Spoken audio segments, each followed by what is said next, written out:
낯이라고 하는 주제를 가지고 말씀을 나누고자 합니다. 어느덧 새해가 시작돼서 1월을 보냈습니다.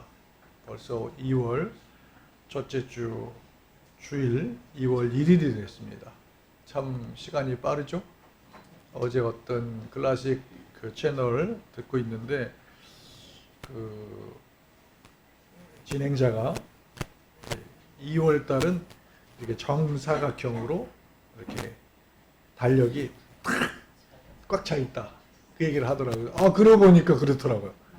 예, 딱 되어 있어요. 오늘 주일부터 해서 28일까지 탁 짜 있어요. 참 우리가 이제 충만한 하루하루가 됐으면 좋겠다. 네, 그런 기원이 또 들었습니다. 또 우리 온 성도들이 이제 새해를 시작해서 정말로 그 품었던 모든 꿈들과 하나님 앞에서 가지고 계신 그 소망들이 아름답게 이루어지는 그런 2월이 됐으면 좋겠습니다. 새해를 시작하면서 우리는 많은 기대를 가졌었고 또 우리의 마음 속에서 많은 다짐들을 했었습니다. 참 시간이 이렇게 빨리 흘러갈 줄 몰랐는데 또 한 달이 금방 지나가 버렸습니다. 우리가 지나온 시간들을 한번 되돌아보면 우리의 기억 속에는 기쁨의 흔적들도 참 많았습니다. 그죠? 참 많이 있었어요. 써보면 야, 그때 그랬지. 내가 그렇게 기쁜 날이 있었지. 그런데 말 못할 그런 상처들, 아쉬움 이런 것들도 켜켜이 쌓여 있는 것을 또 부정할 수가 없어요. 그죠? 그때 내가 이걸 어떻게 극복했지? 그 상처가 지금은 이렇게 다소곳하게 이렇게 살이 되고 또 삶의 어떤 흔적으로 남아서 오늘의 나를 만들었지만은 그 상처와 그 아쉬움들이 참 컸었지? 그런 생각도 우리가 갖게 되는 것이 사실이에요. 근데 참 이상한 거는 행복했던 기억은 쉽게 이렇게 흐려져요. 그런데 아픈 기억은 선명하게 남아요. 그죠? 왜 그럴까? 그래서 때로 삶이 참 삶이라는 게 무게가 이렇게 무겁냐 이렇게 느껴지기도 하고 또 사방에서 모든 담이 다 막혀가지고 답답할 때도 또 우리에게 있는 것이 현실이에요. 그런데 바로 그 무거운 삶의 자리, 캄캄한 어둠의 한복판에 하나님의 빛이 비춘다. 하나님의 말씀인 성경은 우리들에게 하나님의 빛이 하나님의 자녀들에게 비치고 있다고 선언하고 있어요. 오늘 선지자 미가의 말씀을 통해서 그리고 사도 바울의 이 말씀을 통해서 어둠이 깊을수록 하나님의 빛은 더 환하게 드러난다 하는 이 말씀을 통해서 우리가 새 힘을 얻기를 소망합니다. 선지자 미가가 활동했던 시대는 기원전 8세기 후반입니다. 여러분 기원전 8세기 후반 그러면 그 아시리아라고 하는 제국이 어마어마하게 힘을 가지고 대제국을 형성했던 그런 시기예요. 그러니까 이스라엘이라고 하는 이제 그 지리로 보면 팔레스타인이죠. 아주 작은 지역이죠. 뭐 북왕국 이스라엘, 뭐 남유다 이렇게 해서 우리가 뭐 위는 갈릴리, 중간에 또 무슨 우리가 성지 순례하면 제일 먼저 어디 갑니까? 예루살렘 가죠. 그다음 밑으로 내려가면 또 뭐가 있어요? 뭐 홍해도 있고 사해도 있고 이렇게 있죠. 이렇게 있는데 이제 그 지역 아주 작은 땅입니다만은 그 작은 땅은 언제나 고난의 그 환경 속에 노출이 됐던 그런 땅입니다. 그러니까 한마디로 그 대제국이 짓밟는 그런 환경. 우리가 구약에 많은 책들이 있어요. 39권이 있는데 그 39권의 이 중요한 하나님의 말씀이 전부가 이 배경은 뭐냐면 출애굽 사건하고 바벨론 포르기에서 탈출한 두 번째 출애굽, 이 두 큰 기둥을 세우고 구약의 39권은 서 있다고 해도 과언이 아니에요. 그러니까 그 칠흑 같은 어둠, 누구도 해방해 줄 수 없는 그런 무자비한 그런 환경 속에서 하나님은 빛으로 다가오신다. 근데 이제 그 8세기 후반 기원전, 그때는 이 아수르, 우리 성경에 보면 아수르로 되어 있죠. 아시리아, 아수르. 그야말로 그 철기병을 앞세워가지고 그 고대 근동 지방을 완전히 초토화시켰고, 북왕국 이스라엘을 멸망시켰고, BC 722년이에요. 그러니까 솔로몬이 이제 죽고 그 다음에 남북 왕국이 분열된 게 한 930년으로 보거든요. 기원전. 그러면 약 200년 정도 있다가 북왕국이 아수르 제국에 의해서 멸망하게 돼요. 그런데 이제 남쪽 유다도 이게 아주 백척간두입니다. 그래서 유다의 성읍들도 초토화가 돼가지고 예루살렘의 그 목을 조이고 있는 그런 위기의 때, 이 미가가 하나님의 말씀을 선포하는 거예요. 이 고난의 이유가 뭐냐? 그럼 하나님의 백성은, 하나님이 선택한 이 백성은 그럼 이렇게 고난 속에서 그냥 계속 살아가는 거냐? 고난의 이유가 뭐고, 이 고난에 대해서 어떤 해법이 있는가 얘기하고 있어요. 근데 이 정치적으로, 그 국제 정세적으로 이렇게 복잡한데 더 끔찍한 건 뭐냐면 그 나라들 내부가 타락해 있다는 거예요.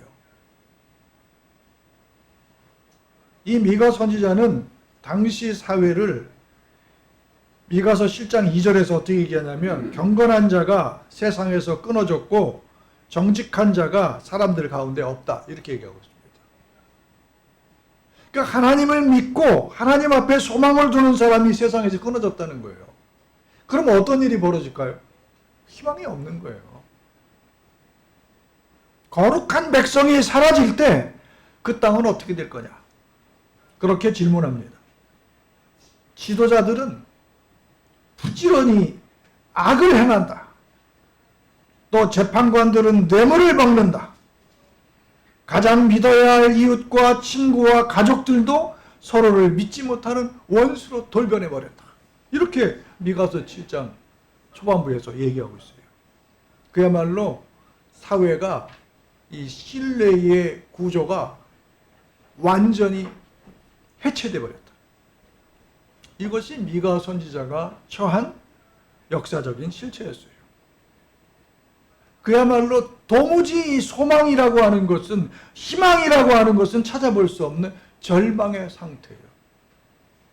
이 데카르트라고 하는 철학자가 사람은 원래 백지 상태다, 타블라 라사다, 원래. 근데 거기에다가 뭘 그리느냐에 따라서 이게 삶이 바뀐다, 그런 얘기를 했는데, 그야말로 이 하나님의 백성들, 자기들이 하나님의 사람들이다 라고 했던 이 사람들은 이제는 완전히 종이를 다 지우고, 지우개를 다 지우고 백지 상태에서 다시 자신들의 역사를, 자신들의 삶에, 또 자신들의 신앙의 이야기들을 새롭게 써나가야 될 그런 절체절명의 상황이었다 이거예요.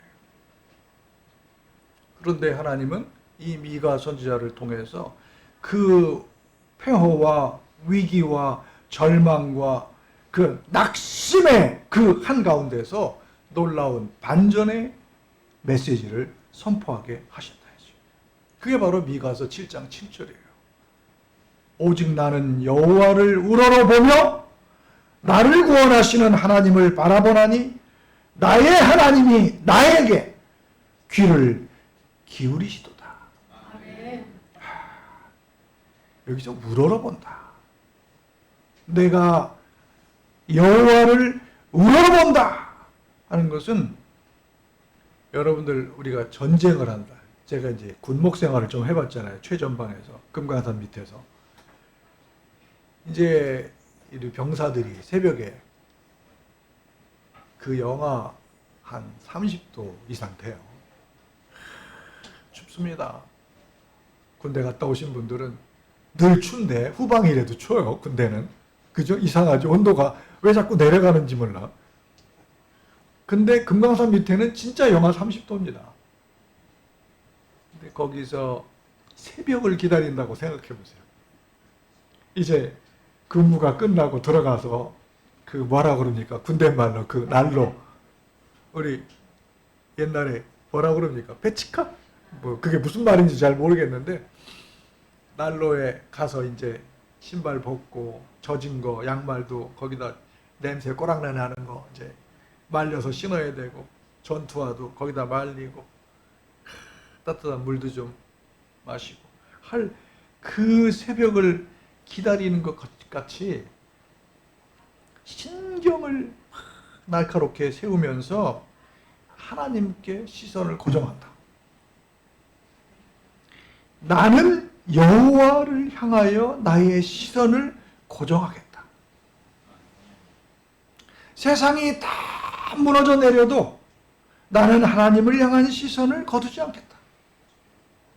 이 브루스 월트키라고 하는 미국의 복음주의 구약학자가 있는데 그분이 이 구절을 이렇게 설명을 했더라고요. 성도, 하나님의 백성의 위대함은 징계의 어둠 속에서도 하나님의 성품을 신뢰하고 그분의 빛을 기다리는 굴복하지 않는 확신에 있다. 하나님이 그 빛을 비춰주신다 이거예요.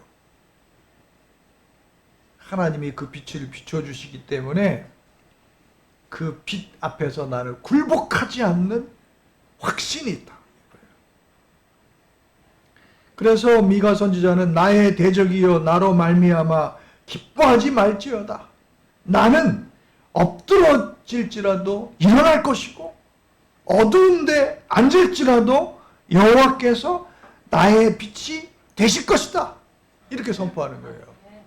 야훼 오르리 하나님이 나의 빛이다. 그렇기 때문에 이 월트키는 성도, 하나님의 백성이 갖고 있는 신앙의 위대함이 뭐냐? 그분의 빛을 기다리는 굴복하지 않는 확신이다. 하나님이 절망 가운데 나에게 빛을 오신다. 내가 아무런 희망을 갖지 못할 때에 나에게 그분께서 빛을 비춰주셔서 나를 따뜻하게 감싸시고 나의 길을 예비하시고 나의 길을 홍해가 열린 것처럼 활짝 열어주신다.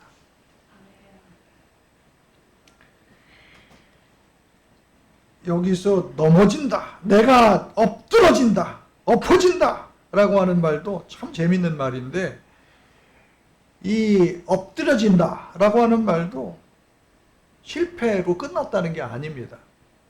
다시 일어설 수 있다라고 하는 가능성이에요. 그래서 조국이 아시리아의 그런 통치 아래 그런 공격 앞에서 짓밟히고 내부적으로는 부패해서 다 모든 상황이 엎어졌지만 그럼에도 불구하고 그 자리는 끝이 아니다. 왜? 하나님께서 그 넘어진 엎어진 그 자리에서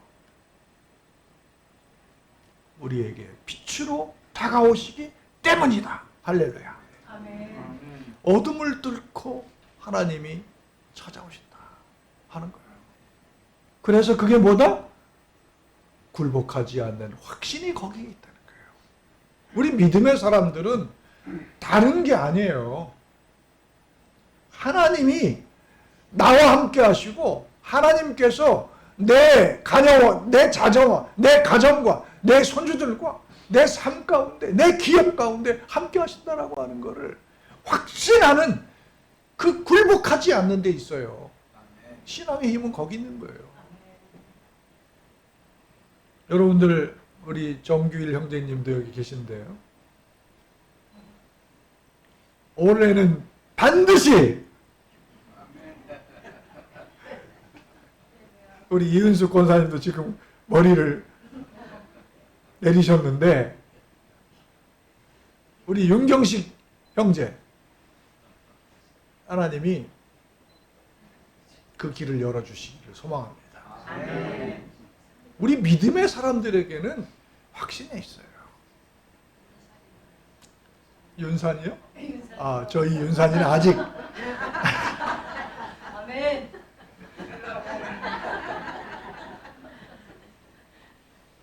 우리 모두 하나님을 바라봅시다. 아멘. 하나님이 우리에게 빛으로 오시고 소망으로 오시고 우리에게 정말로 숨 쉴 수 없는 그런 절박함 속에서 하나님께서 우리에게 터치로 영적인 파동으로 오신다고 하는 사실을 굳게 신뢰하시기를 바랍니다.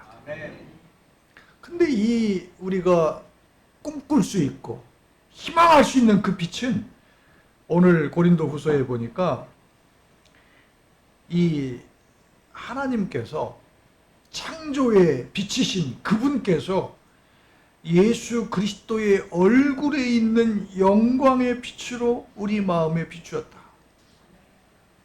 여러분 오늘 본문 읽은 거는 제가 이제 성서학적으로 잘라놓은 거고 바로 7장 6절에 보면 4장 6절에 보면 바로 그 얘기였어요. 창조의 빛이 예수 그리스도의 얼굴에 있는 영광의 빛으로 우리 마음에 비춘다. 7절에 보니까 우리 자신은 어떤 사람들이냐면 질그릇이에요. 그런데 우리가 이 보배를 질그릇에 가졌다는 거예요. 이 질그릇은 깨질 수밖에 없는 거예요. 클레이 자예요. 진흙으로 만들어서 깨질 수밖에 없어요. 그런데 그 영광의 빛으로 오시는 그분, 그 보배가 여기는 이제 데사우루스라고 돼 있는데 여러분 그 영어 조금 아시는 분들은 그 어원 사전이라는 거예요. 디소로스라고 하는 라틴어에서도 있고 헬라어도 있어요. 그러니까 그게 이제 거기서 뭐가 나오냐면 보물이 나와요. 트레저. 그 단어의 어원이 돼요. 그 보배, 금덩어리. 그 어마어마하게 우리가 상상할 수 있는 그 이상에 있는 하나님이 주시는 그 놀라운 것이 이 깨질 수밖에 없는 질그릇 안에 들어가 있다는 거예요. 이 바울은요, 이 은유가 보통 강력한 사람이 아니에요.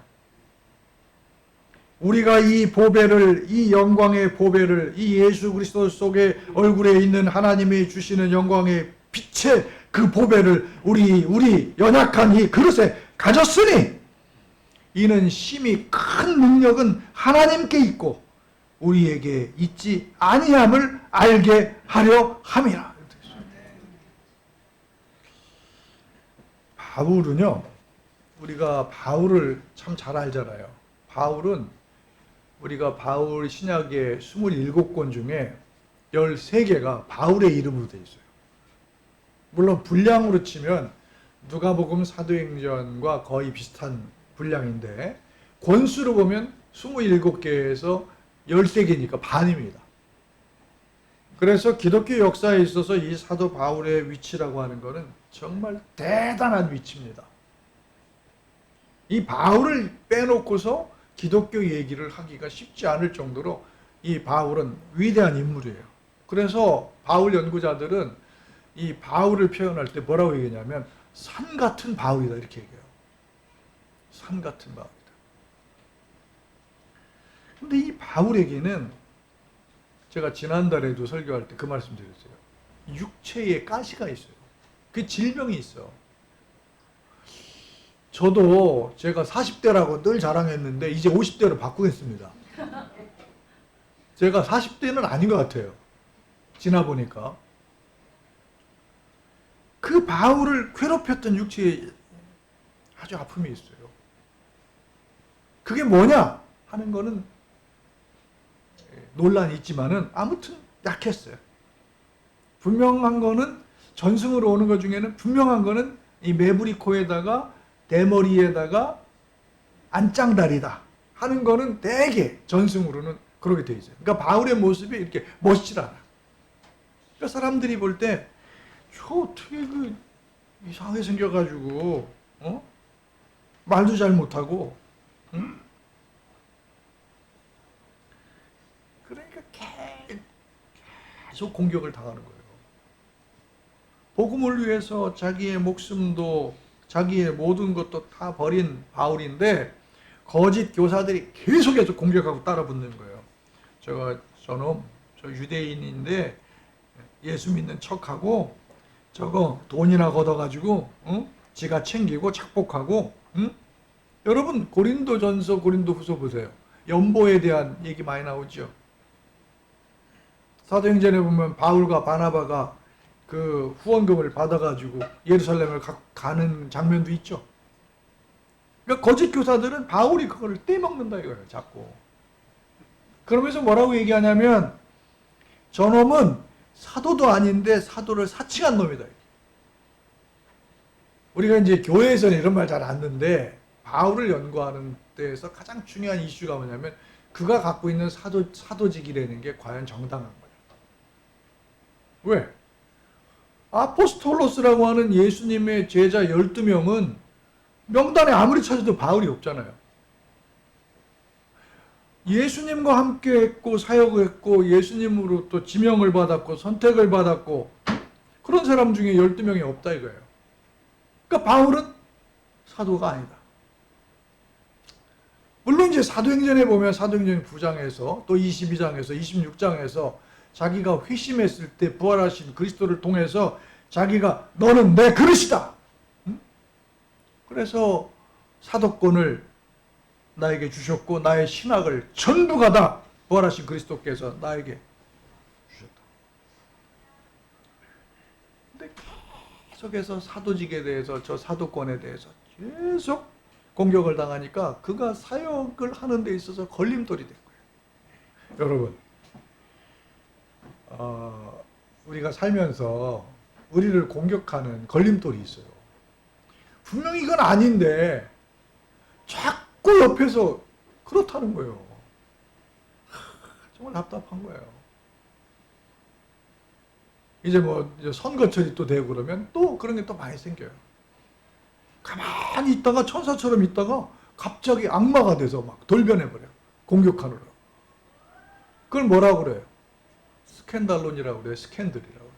그 원래 장애물이라고 하는 말이거든요. 그 자꾸 그걸 만들어내는 거예요. 그래서 바울은 이제 그런 맥락에서 고린도후서 4장이 이제 기록되는 거예요. 나는 연약하다. 나는 참으로 연약하지만은 내 안에는 하나님이 주신 보배가 있다. 이 보배는 뭐냐? 예수 그리스도의 영광을 통해서 그분이 비춰주시는 그 빛이다. 이 질그릇으로 인해서 깨질 수밖에 없지만은 그 안에서는 깨지지 않는 하나님의 영광이 있고 구원이 있고 소망이 있고 생명이 있다. 이런 거예요. 사실은 우리 사람들은요. 말 한마디에 쉽게 무너져요. 그죠? 괜히 한마디 들으면 아주 하루 종일 기분이 안 좋아. 이게 저는 이제 제가 그런 특징은 좀 있기는 있어요. 자꾸 잊어버려요. 나쁜 건 금방 잊어버려요. 그래서 하나님이 저한테 주신 참 장기 같다는 생각이 들어요. 축복이다.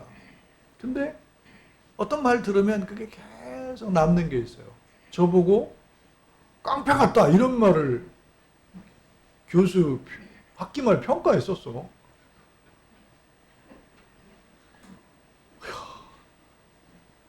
공부들을 너무 안 하니까 니들이 어떻게 목사가 될 거야? 내가 막 소리를 질렀거든. 공동말주로 채울 거야? 천국으로 채우는 게 아니고? 그러면서 막 소리 질렀더니 딱 한 번 그랬거든요. 그때 그걸 걔는 그렇게 받아들인 거야. 꼭 깡패 같다. 이야, 참. 지금 한 10년 됐는데도 기억나잖아요. 왜? 그 마을 그런 게 글로 썼지만은 그게 기분이 언짢은 거예요. 왜? 다른 애들은 다 교수님 인격적이시고 강의 들으면서 많이 도전받고 막 다 썼는데 걔만 하나가 엉뚱하게 쓴 거야. 그 걔는 공부를 안 한 애지. 분명히 자기 성적이 안 좋을 거라고 예상하고 그냥 먼저 그냥 갈겨버린 거지.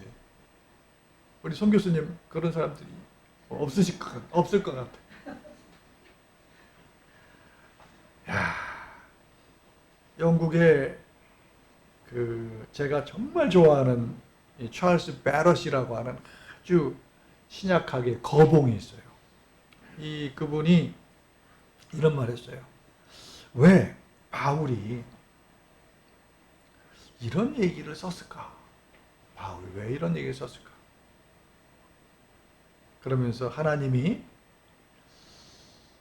깨지기 쉬운 싸구려 질그릇을 선택한 이유가 뭘까? 그래서 바울로 하여금 그걸 그렇게 왜 쓰게 하셨을까? 그 이유가 있다. 그 안에 담긴 능력의 출처가 우리 인간에게 있지 않다는 것을 얘기해 주는 것이다. 그 보배, 생명, 구원의 능력, 축복의 원천, 우리의 삶의 목표, 이 모든 것이 하나님께만 있다. 오직 하나님께만 있다. 바로 그것을 우리가 변명하지 못하게 하기 위한 거다. 좀 맞는 것 같아요. 그러니까 우리같이 이 나약한 인간에게 그 보배를 주셨다. 사실 그 얘기는 바울이 자기의 사도권에 대해서 공격을 하니까 야, 내가 진짜 못생기고 안짱다리고 대머리고 나 진짜 후지다.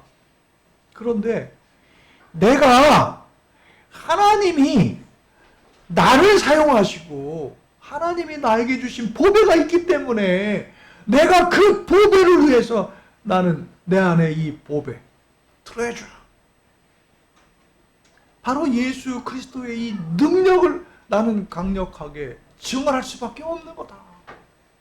자기의 사명을 얘기하고 있어요.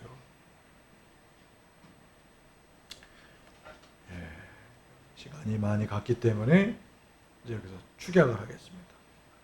사실 우리가 우리의 인생 가운데 바울처럼 십자가를 져야 될 때가 있어요. 내가 지고 가기 어려운 그러한 삶의 무게가 있어요.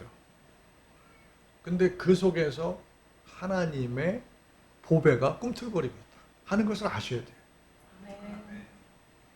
하나님의 보배가 거기서 하나님의 은총이, 하나님의 생명이, 하나님의 창조의 미래가 거기서 꿈틀거리고 있다고 하는 사실을 믿음으로 긍정하셔야 돼요. 바로 그게 하나님께서 우리에게 주시는 귀한 생명의 소리다 하는 것이죠. 그 음성을 듣는 우리 모두가 되시기를 바라고요. 나의 하나님이 나에게 빛이 되신다. 그 믿음으로 우리 모두 한 주간 승리하시기를 주님의 이름으로 축복합니다. 아멘. 교회 소식을